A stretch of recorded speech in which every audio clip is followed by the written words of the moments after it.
You know the exact scenario. It's a Tuesday afternoon in the clinic, and you've just pulled up the latest radiographs for a patient who is, say, 3 months out from a complex distal humerus fracture repair. Oh, I know the exact picture you're going to paint. Right. The imaging is an absolute masterpiece. Right. I mean, the joint surface is perfectly reconstituted, the plates are applied with absolute biomechanical precision, and the hardware is completely flush. The kind of X-ray you want to frame and put on your office wall? Exactly. The bone healing is progressing exactly as you'd hope. It's the kind of post-op film you'd use for a keynote teaching presentation. But then you walk into the examination room, and the patient, well, they can't even bring their hand to their mouth. Yeah, their elbow is practically locked in place. It's locked. You've achieved absolute anatomical perfection down in theater, yet the patient is sitting there with a profoundly poor functional outcome. It is a jarring dichotomy, and honestly, it's arguably one of the most frustrating experiences in upper limb surgery. It really is. You look at that radiograph and feel this distinct sense of technical triumph, but the clinical reality is a joint that simply refuses to move. And the thing is, the elbow is uniquely unforgiving in this regard. Unforgiving is the perfect word for it. Yeah. Because if you compare it to other joints... Yeah, exactly. If you look at the shoulder, it has built-in compensatory mechanisms. If the glenohumeral joint stiffens up, the scapulothoracic articulation, the way the shoulder blade glides over the rib cage, it can mask a massive amount of that stiffness. Right, the patient just shrugs their way through the movement. Spot on. And the hip, well, the hip tolerates certain degrees of restricted motion quite well for basic walking. But the elbow demands a highly specific arc of motion for the most fundamental, intimate activities of human independence. So when you encounter elbow stiffness, whether it's a post-traumatic contracture following that complex fracture or the insidious slow tightening of an arthritic elbow, you're looking at a biological and mechanical puzzle. A puzzle that absolutely does not yield to simple brute force or standard physio. So for today's deep dive, we have to figure out exactly why the elbow, more than almost any other joint, punishes anatomical perfection with paralysis, and more importantly, how we actually reverse it. Which is a massive topic. It is. So we're going to explore the true definition of a functional arc, classify the stiffness, debate the prophylaxis, specifically for heterotopic ossification, and then navigate the crucial timing of surgical release before breaking down the surgical and post-op evidence. It's a crucial journey for any upper limb surgeon to take. Absolutely. So for you listening, I really invite you to evaluate your current algorithms for elbow stiffness against the landmark literature we're discussing today. Let's start by stripping away the assumptions about what a normal elbow is. Good place to start. We need to define what range of motion we're actually trying to salvage. When we look at the foundational biomechanical literature, specifically the landmark work by Mori and his colleagues, they didn't just look at the absolute limits of human flexibility, did they?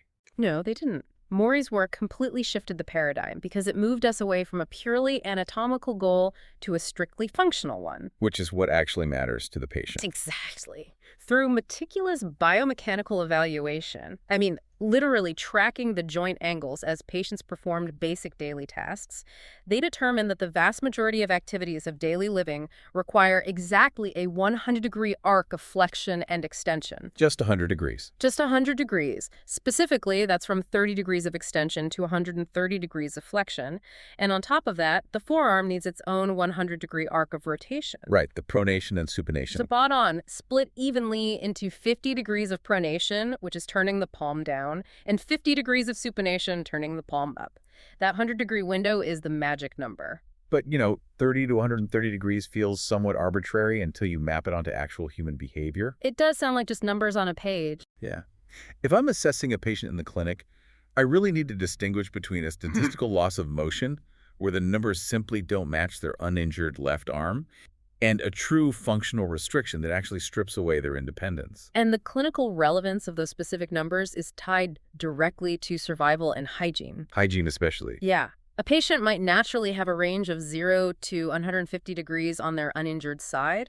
If their surgically repaired elbow only achieves 20 degrees of extension and 135 degrees of flexion, they have a statistical deficit. Technically, they've lost motion. Right. Technically, they have, but functionally, they are entirely intact. They won't even notice the restriction in their daily life.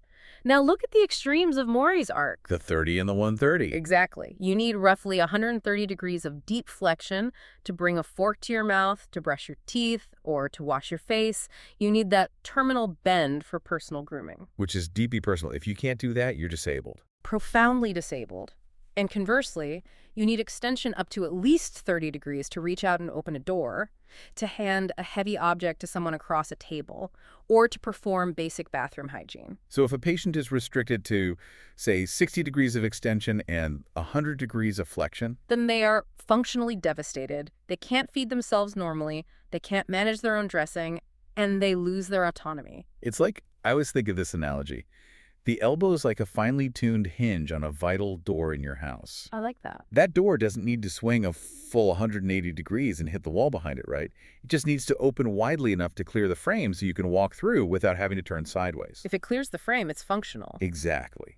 Which makes me wonder, are we as surgeons too fixated on chasing that mathematically perfect anatomical arc? I think we absolutely are. Because we want that goniometer to hit a perfect 0 degrees of extension out of sheer surgical ego, rather than stepping back and assessing if the patient is actually restricted? It's true.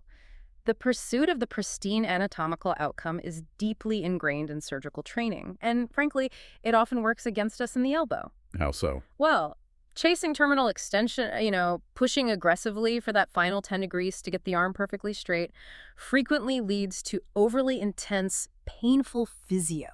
Oh, right, the aggressive stretching. Yeah, and that aggressive manipulation sparks an inflammatory cascade in the joint capsule, which ironically triggers more fibrosis. Ultimately, it leaves the patient stiffer than when they started. So we create the very problem we're trying to fix. We do. The decision to intervene, whether surgically or with intense orthotics, must be driven by a genuine functional impairment within that 30 to 130 degree window. We have to treat the patient's capacity to live independently, not just the angle of the joint. Okay, so once we establish that a patient is living outside this functional arc, they can't reach their face, they can't reach a door handle, the next step is mapping the pathology. Yes, we have to find the anatomical culprit. Right. We have to identify what's causing the stiffness before we can plan a surgical attack. Hmm. Broadly speaking, the literature divides this into intrinsic, extrinsic, and mixed causes. A very useful classification system. Let's start with intrinsic stiffness. We're looking at pathology that lies deep within the articular compartment itself, right? Exactly. Intrinsic stiffness originates from the cartilage and the bony geometry of the joint surface. We're talking about articular incongruity. So, actual damage to the joint mechanics. Yeah, you see this predominantly in the arthritic elbow, whether that's primary osteoarthritis and inflammatory arthropathy like rheumatoid arthritis, or very commonly in the trauma setting, following severe intra-articular fractures that have healed with step-offs. Because those joint surfaces are meant to be perfectly smooth. Like wet ice on wet ice. The articular surfaces of the distal humerus, the radial head, and the ulnar notch are designed to glide seamlessly. If those surfaces become irregular, pitted, or misaligned, you have a hard, bony mechanical block. The joint physically cannot move past the obstruction. It's like throwing a spanner in the gears. It just stops. And then we have the extrinsic causes, which sit outside that immediate cartilage surface, but still manage to lock the joint down completely. And this category is notorious for massive fibrotic proliferation, isn't it? It really is, and it's where we see the most aggressive post-traumatic complications. Extrinsic stiffness is primarily driven by capsular contracture. The capsule itself just thickens up. Hugely. The elbow capsule is incredibly sensitive and heavily innervated. When it's subjected to trauma or surgery, it reacts by flooding the area with fibroblasts, which lay down thick, chaotic layers of collagen. So instead of a normal capsule, What should be a thin, pliable membrane becomes a thick, fibrotic, unyielding leather strap. It physically binds the joint tight. wow. And beyond the capsule, the extrinsic category also includes heterotopic ossification, or HO, right? Yes, HO is a massive problem. That's where mature lamellar bone spontaneously forms in the extra-articular soft tissues. It literally builds a bony bridge across the joint. Unbelievable. Yeah. And finally, you have hardware impingement, which has to be the most frustrating extrinsic cause because it is so frequently iatrogenic. It's entirely surgeon-driven in many cases. Exactly. You place a plate perfectly on the posterior column of the distal humerus to fix the fracture, but a single screw head is left a millimeter too proud in the olecranon fossa. Just a single millimeter. Or the plate sits just slightly too far distally and rubs against the radial head during pronation. The surgeon fixes the fracture beautifully, but creates the mechanical block that causes the stiffness. It's true. The tolerances in the elbow are microscopic. During terminal extension, the tip of the olecranon must sink perfectly into the olecranon fossa at the back of the The humerus. perfect lock and key fit. Exactly. And during deep flexion, the coronoid process must sink into the coronoid fossa at the front. Even a single millimeter of hardware prominence or a tiny fragment of ectopic bone settling in those fossa acts exactly like a doorstop. The joint just jams. It jams completely. And if that jam isn't resolved, it leads directly to the third category, which is mixed stiffness. Right, because if a joint is locked in a contracted position by a fibrotic capsule or a prominent screw for months on end, the cartilage itself starts to starve. It does. The articular cartilage relies on the cyclical loading and unloading of daily motion to pump synovial fluid in and out for its nutrition. Without motion, the cartilage degrades. You lose the joint space entirely. So what started as a purely extrinsic soft tissue or hardware problem slowly transforms into a permanent intrinsic cartilage nightmare. Which is why identifying the precise category is the absolute blueprint for your intervention. If you have a pure capsular contracture, an extrinsic issue, an arthroscopic release to cut away that fibrotic tissue might be brilliantly effective. Because the cartilage underneath is still healthy. Spot on. But if you misidentify profound intrinsic articular incongruity as a simple soft tissue contracture, your arthroscopic release will fail spectacularly. Because you can cut all the capsule you want, but if the joint surface is destroyed, the mechanical block remains. Exactly. You haven't fixed the gears. And since extrinsic issues like hardware impingement and capsular fibrosis are directly tied to the initial trauma, it points to the inescapable reality that the first line of defense against a stiff elbow is the index surgery itself.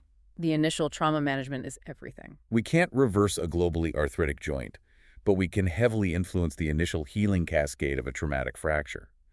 The literature establishes 3 non-negotiable pillars that have to be achieved during that first surgery: anatomic reduction, stable fixation, and early motion. Those are the golden rules. Now, anatomic reduction makes total sense. You're preventing those intrinsic step-offs. But stable fixation is really just the prerequisite that allows the third pillar, early motion, to even happen, isn't it? Precisely. The elbow is biologically predisposed to rapid, severe stiffness. The inflammatory cascade following trauma here is intense. So if you just cast it. If you place an injured elbow in a static plaster cast for 3 or 4 weeks, you are virtually guaranteeing a severe capsular contracture. The fibroblasts will weave an unbreakable web of collagen across the joint. So you have to move it. You must initiate early motion, ideally within days of the index surgery, to guide those healing collagen fibers to align properly.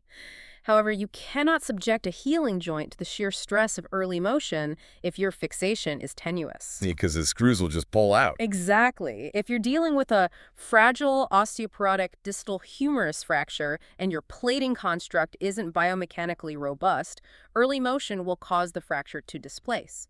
Therefore, absolute, rigid, rock-solid fixation is the biological key that unlocks the ability to move the arm safely. Okay, wait, I'm struggling with the logic here a bit. Go on. We just established that the elbow capsule is incredibly reactive to trauma. It floods the zone with fibroblasts and inflammatory markers the moment it gets injured. Yes, it's a massive inflammatory response. So if I force a swollen, traumatized, bleeding joint to start bending and extending on post-op day 2, aren't I just adding massive mechanical stress to an already inflamed environment? I mean, aren't I just throwing fuel on the inflammatory fire and practically inviting heterotopic ossification? It's a completely valid concern, and it really highlights the central paradox of elbow trauma. It feels entirely counterintuitive to subject an inflamed joint to mechanical stress. It feels like the wrong thing to do. It does, but the biological evidence is crystal clear. The friction and sheer stress of controlled motion do not increase the incidence of heterotopic ossification or fibrosis, provided the joint is perfectly stable and the articular surface is congruent. Ah, so the hardware stability is what neutralizes the inflammatory response to motion. Exactly that. If your fixation is loose or if there's a step-off in the cartilage, then moving the arm causes abnormal kinematic friction. The joint subluxates micromillimeters with every bend. And that micromotion is the problem. Yes. That abnormal friction causes cartilage wear, accelerates severe inflammation, and absolutely triggers HO. But if you have achieved absolute rigid fixation, the joint glides smoothly. It acts like a normal hinge again. Right.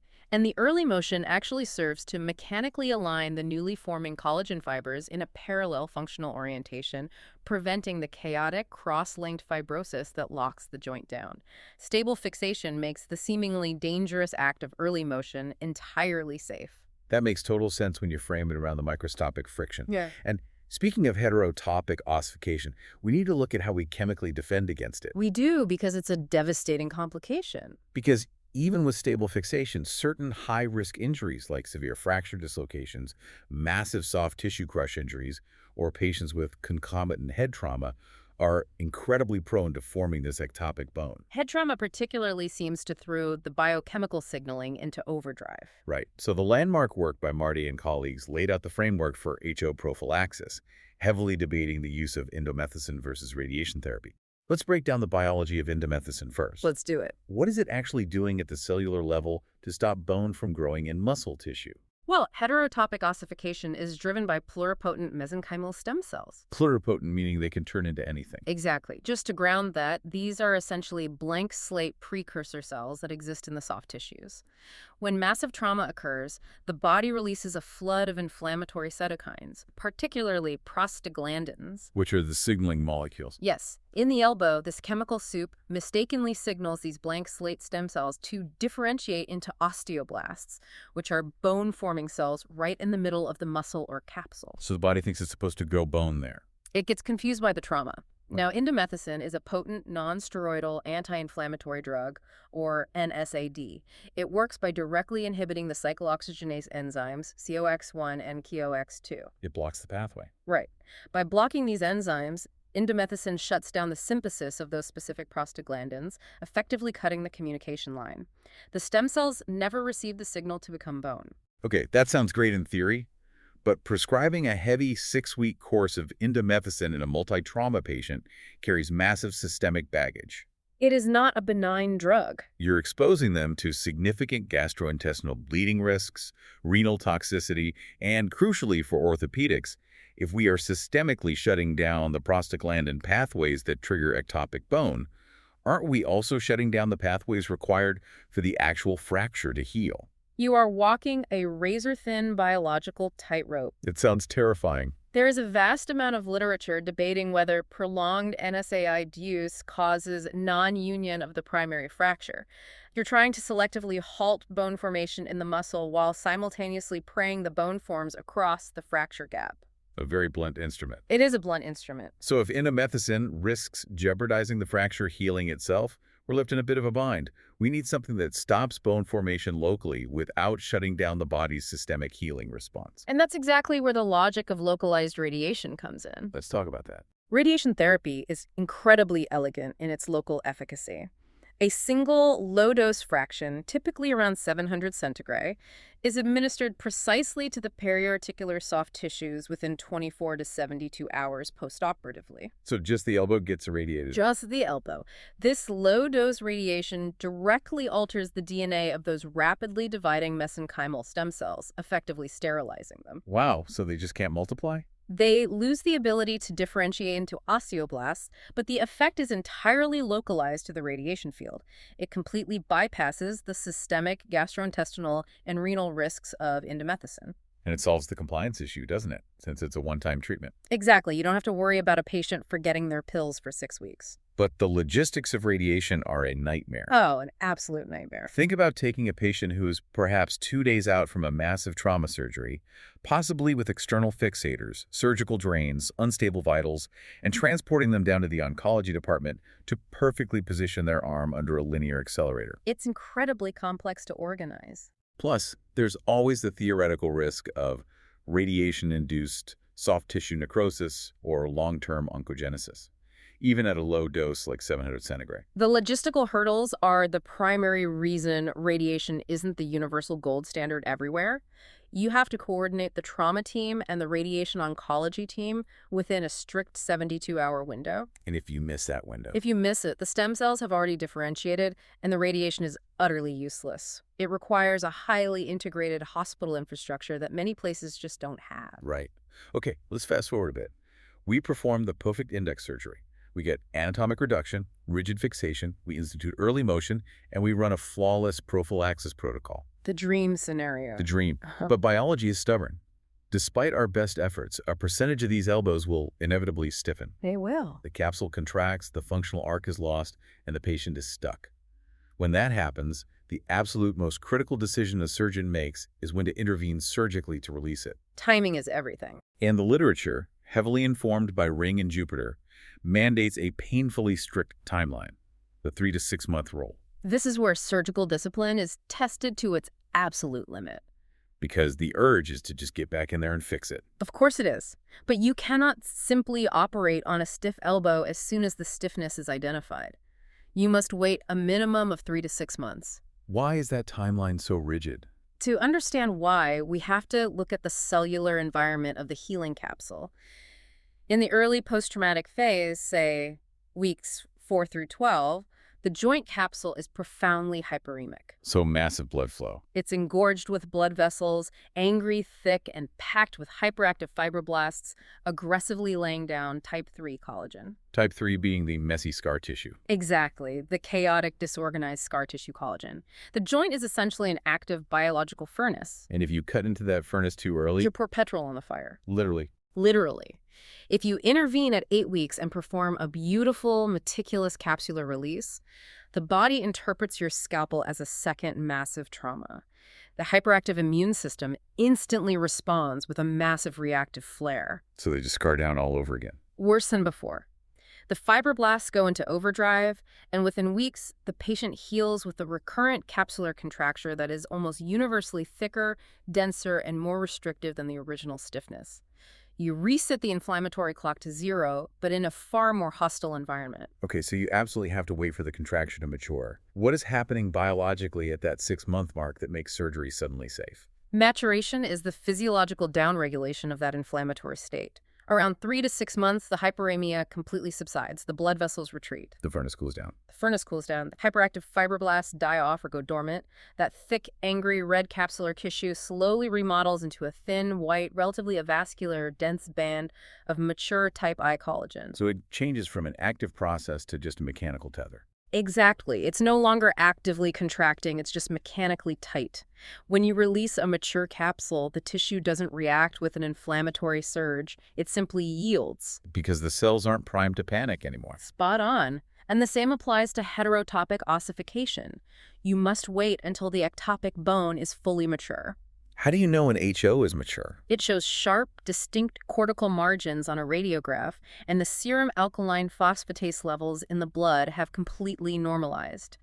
Excising biologically active immature HO guarantees catastrophic, explosive recurrence of the bone. The biology isn't entirely logical, but I have to say the psychology in the clinic room is incredibly fraught. It's the hardest part of the job. Imagine the reality of this. You have a highly motivated, frustrated patient sitting opposite you. It's month 2 post-op. They're doing their daily physio religiously, pushing through the pain, but they are stuck at 80 degrees of flexion. They're exhausted. They can't work, they can't sleep comfortably, and they are begging you for a surgical release to get their life back. They view every single week that passes without surgery as a failure of their recovery. And a failure of their surgeon. Right. So how do you hold the line and justify waiting when the patient feels abandoned by your inaction? It requires profound clinical empathy combined with absolute, unwavering conviction. You have to educate the patient on the invisible biology taking place beneath their skin. You have to make them see the furnace. Exactly. I sit down and explain that their elbow is currently in a state of high alert. I use the analogy of a glowing, red-hot ember. If we take a surgical poker and stir that ember right now, it will instantly burst back into a massive fire. That's a great visual for a patient. It usually gets through to them. I assure them that their current stiffness is not a permanent failure of their rehabilitation, but an unavoidable phase of the healing process that we just must ride out together. It's a shift in mindset. Yes. You have to consciously shift their perspective from waiting to preparing. We focus intensively on maintaining whatever range they currently have, optimizing their nutrition, and mentally preparing for the definitive release at the 6-month mark. But it must be exhausting to have that conversation. It is arguably the most challenging consultation in upper limb trauma because you are asking a suffering, disabled patient to endure based entirely on a microscopic cellular timeline they cannot see or feel. You're asking for blind trust in the pathophysiology. Physically, yes. It's a heavy burden. But let's assume we've successfully navigated that difficult period. The 6-month threshold is crossed. The capsule is stark white and avascular. The HO is fully consolidated. We are finally ready for theater. We are ready. At this point, the surgeon faces a major technical fork in the road regarding the surgical approach. Do we proceed with an open release, or do we utilize an arthroscopic capsular release? A critical decision. And the work by Codiate, Yeah. et al. Provides a highly robust, evidence-based consensus on exactly when to deploy each approach. Let's dig into that. The decision hinges entirely on the categorization we discussed earlier. Arthroscopic capsular release is a phenomenal, elegant tool, but its indications are strictly limited to pure extrinsic stiffness. Meaning isolated capsular contractures. Precisely. If the articular cartilage is pristine and the only mechanical block is the thickened fibrotic capsule, perhaps with a few minor osteophytes or loose cartilage bodies floating in the fossa, the arthroscope is the gold standard. What makes it so advantageous over just opening the arm up? It comes down to soft tissue trauma. The arthroscopic technique involves establishing precise, tiny portals. We go in with a shaver and carefully resect the anterior capsule right off the brachialis muscle, clearing the coronoid fossa. So you're working from the inside out. Yes. Then we move the scope to the back, releasing the posterior capsule and clearing the olecranon fossa. Because we aren't slicing through the large overlying muscle bellies or stripping the collateral ligaments, the postoperative pain is drastically lower. And I imagine the recovery is faster. Much faster. Patients recover their functional arc rapidly simply because the surgical trauma to the access tissues is minimal. But the technical limits of arthroscopy in the elbow are notoriously steep, aren't they? Oh, they're punishing. Unlike the knee or the shoulder, which have relatively forgiving spaces, the neurovascular structures in the elbow are essentially draped directly over the capsule you're trying to resect. The spatial awareness required is immense. The radial nerve sits directly over the anterior capsule laterally. The median nerve and the brachial artery lie directly central over the anterior capsule. To millimeters away. And the ulnar nerve is perilously tight medially. In a normal elbow, this is challenging. But in a severely contracted elbow, the normal anatomical landmarks are completely distorted. Because the capsule is shrunk down. Right. The fibrotic capsule retracts, pulling those critical nerves even closer to your high-speed shaver. You are operating millimeters away from causing permanent paralysis of the hand. Which forces a crucial decision point. At what specific threshold of pathology does an arthroscopic approach become not just technically terrifying, but clinically inappropriate? That's the real question. When do the limits of the scope force a mandatory shift to the open column procedure? The shift to an open approach is absolutely mandated when the pathology transitions from purely extrinsic to intrinsic, or when the extrinsic pathology is overwhelmingly massive. So if the joint is wrecked inside. If you have profound articular incongruity, the classic stiff arthritic elbow with deep, complex bony step-offs, you cannot adequately reshape the complex three-dimensional geometry of that joint looking through a two-dimensional scope. You just can't see the landscape. You need to see the entire landscape. Yeah. Similarly, if there is massive heterotopic ossification bridging the medial or lateral columns, or if you're dealing with severe hardware impingement that requires complex plate removal and revision fixation, the arthroscope is entirely inadequate. You need proper access. In these heavy reconstructive scenarios, you must utilize the open column procedure. And the column procedure is the absolute workhorse for the complex stiff elbow. It gives you the exposure you need when the biology has completely failed. It's an incredibly powerful extensile approach. It was originally popularized for the severely arthritic elbow. It typically starts with a lateral incision, extending up the lateral column of the humerus. Right. You elevate the brachialis muscle and the entire anterior capsule off the front of the humerus as a single sleeve. This gives you wide open access to perform a radical capsulectomy, deeply debride the coronoid fossa with a burr, and radically excise anterior osteophytes. And then you go to the back. Then you shift to the posterior compartment through the same approach, clearing the olecranon fossa and removing any impinging posterior hardware. That sounds like a massive exposure. It is, but crucially, if the stiffness is truly severe, or if there is massive medial HO, you may need to make a separate second medial incision to access the medial column, release the posterior band of the medial collateral ligament, and excise the ectopic bone there. So you get full 360-degree access. Yeah. Exactly. The open procedure gives you the global access required to correct profound intrinsic and extrinsic bony pathology that a scope simply cannot navigate. But regardless of whether you're looking through a high-definition 4K arthroscopic monitor or a wide-open extensile incision, there is one anatomical structure on the medial side that absolutely dictates the safety and the success of the entire operation. Oh, absolutely. You cannot discuss a stiff elbow release without dedicating significant focus to the danger zone. You are, of course, referring to the ulnar nerve. The ulnar nerve is at extreme risk during any medial capsular release, open or arthroscopic. Identifying it, liberating it, and protecting it is the paramount directive of the procedure. The anatomy of the cubital tunnel is uniquely unforgiving. The ulnar nerve lies intimately posterior to the medial epicondyle, pinned directly against the posterior band of the medial collateral ligament and the medial joint capsule. It's just trapped in there. When you have a severe elbow contracture, the anatomy in this region becomes highly hostile. The capsule thickens massively. Heterotopic bone can actually encase the nerve in a bony tunnel, and the normal gliding tissue planes are entirely obliterated by dense scar tissue. So it's glued to the structures you want to cut. Exactly. Whether you are using a mechanical shaver from the inside or a scalpel from the outside, a single millimeter of misjudgment can result in a devastating transection or thermal injury to the nerve. And identifying it is only the first step. This leads to a massive area of technical controversy. The transposition debate. Yes. Once you've meticulously dissected the scar tissue away and protected the nerve during the capsular release, what do you actually do with it? Do you leave it in situ, resting in its native anatomical bed behind the epicondyle?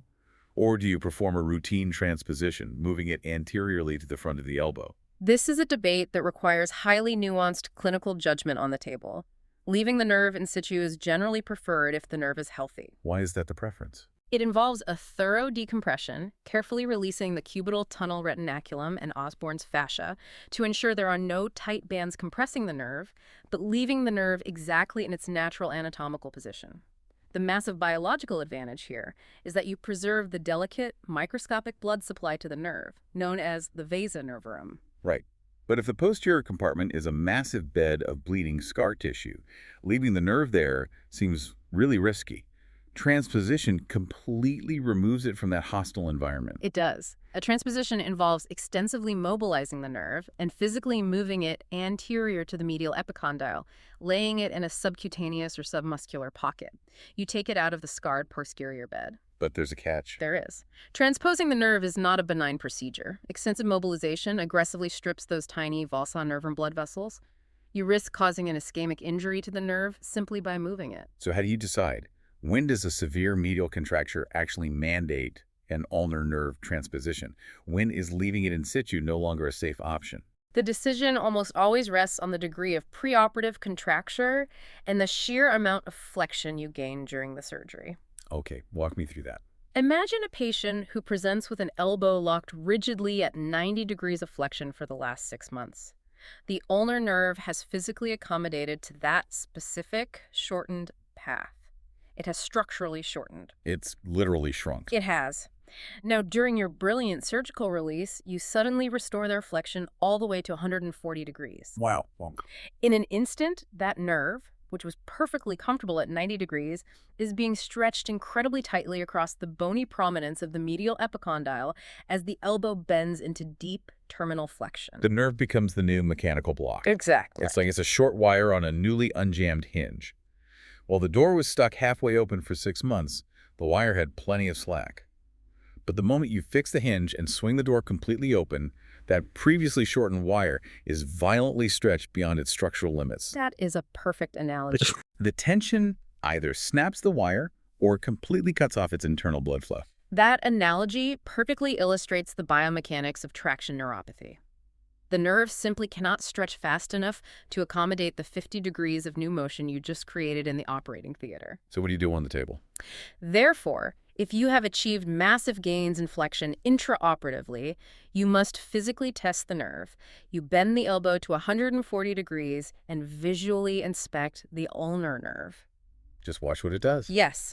If you observe that the nerve is subluxating over the epicondyle, or if it is bowstringing under extreme pale tension, a transposition is absolutely mandated. You must move the nerve anteriorly to shorten its anatomical path across the joint and relieve that crushing traction. And if you don't, Failure to do so will result in a patient who wakes up with a beautifully moving elbow, but a numb ring and small finger, and eventually a devastating claw hand deformity. it really highlights how every single step of this procedure is a high-stakes balancing act between mechanical gains and biological limits. It is a tightrope. But here is the ultimate sobering truth of the stiff elbow. Once the joint is released, the intrinsic bony blocks are cleared, the fibrotic capsule is excised, the hardware is removed, and the nerve is perfectly protected. Well, the surgery is only half the battle. Some might say less than half. Right. In fact, many would argue the surgery is merely the setup. The final functional outcome is entirely won or lost in the post-operative rehabilitation phase. I would argue that point very strongly. You can perform the most technically magnificent, anatomically flawless arthroscopic or open release in the history of upper limb surgery. But if the post-operative rehabilitation protocol is suboptimal, that elbow will simply scar right back down to its preoperative contracted state within weeks. Because the body still wants to heal with scar tissue. Exactly. The biological drive to create fibrosis does not magically stop when you suture the skin closed. The surgery triggers a massive new inflammatory wave. The rehabilitation phase is where we either permanently secure the surgical gains against that fibrosis or lose them entirely. And this is an area where the evidence has provoked a massive disruptive shift in how we manage these patients on the ward. A huge cultural shift. For decades, the absolute standard protocol relied heavily on continuous passive motion, or CPM machines.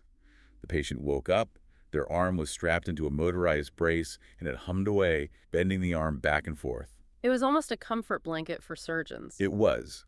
But current evidence has deeply challenged that dogma, pushing us aggressively towards static progressive splinting. Let's review the evidence and dispel some of these deeply held orthopedic myths. The shift away from CPM machines is one of the most significant evidence-based evolutions in post-operative elbow care in the last 20 years.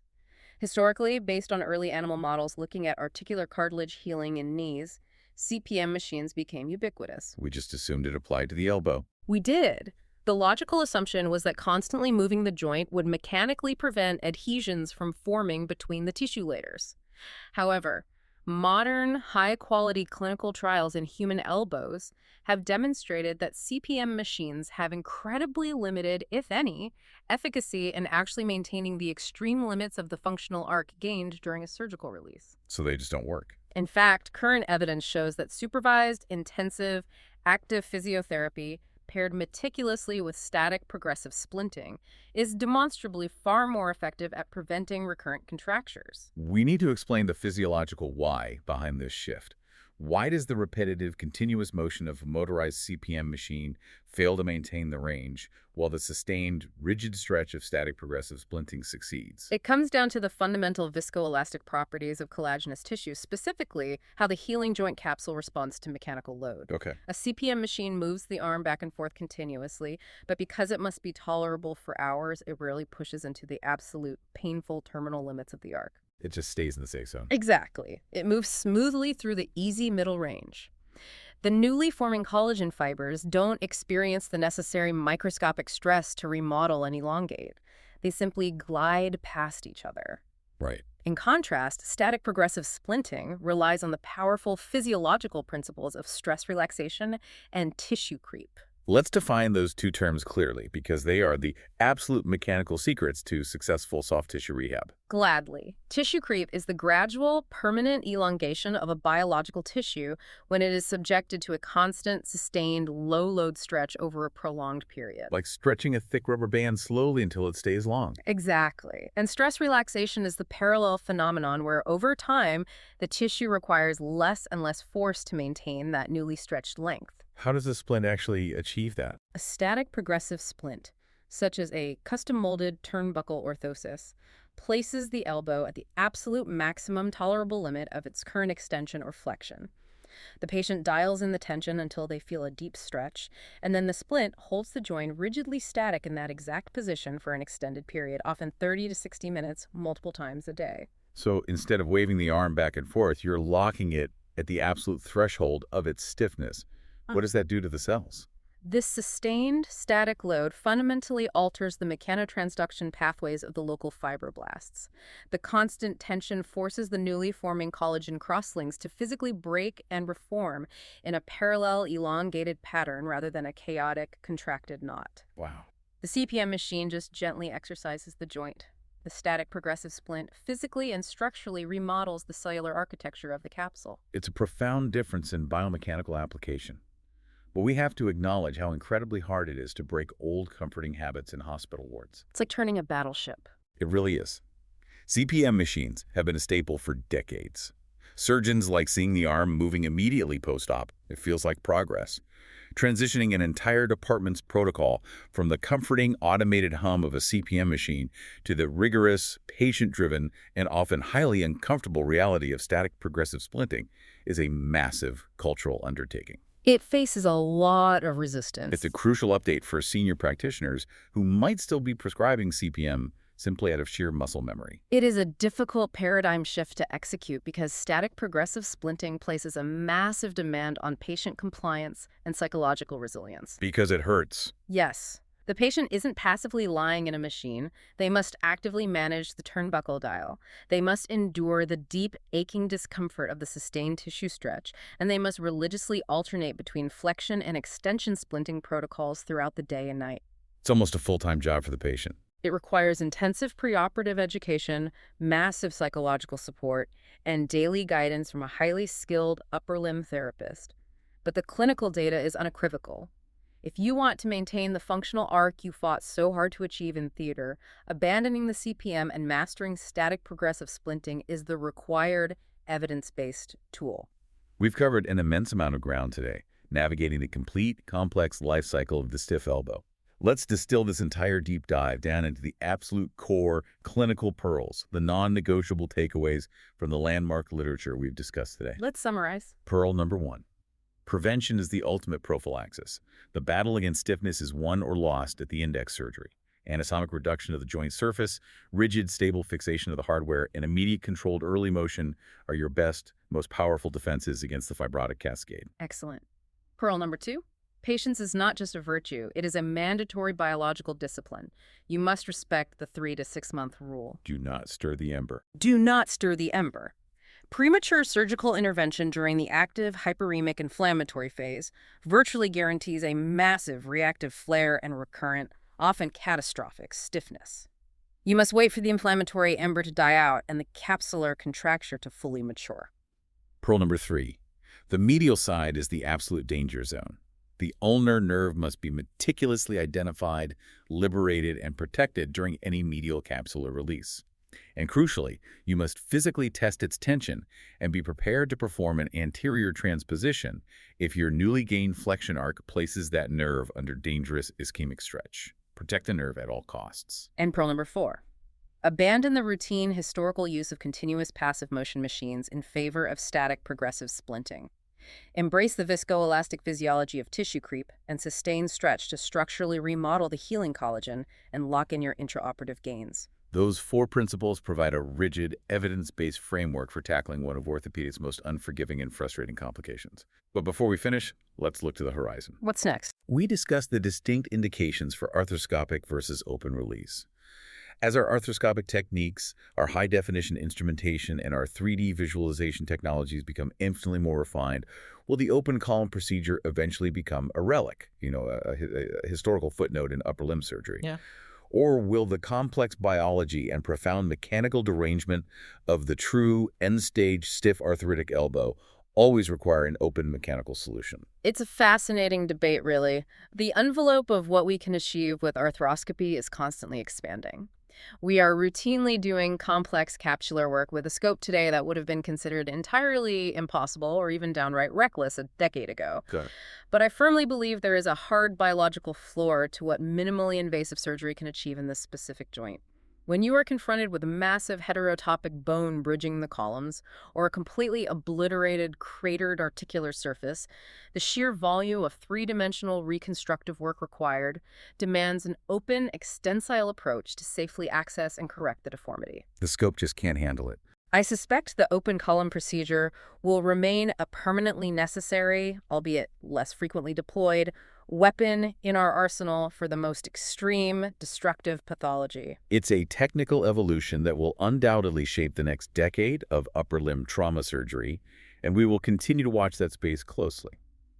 If you found today's evidence-based discussion valuable, please take a moment to rate and share the show with your colleagues, as it genuinely helps us bring these critical clinical analyses to a wider medical audience. It's been a great discussion. We started today looking at that perfect, pristine radiograph, the absolute technical triumph that brutally masked a profound functional failure.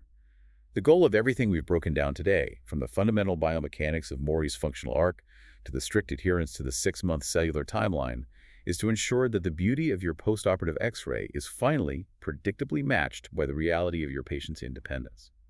Thank you for joining us on this deep dive into elbow stiffness. Until next time, keep evaluating the evidence.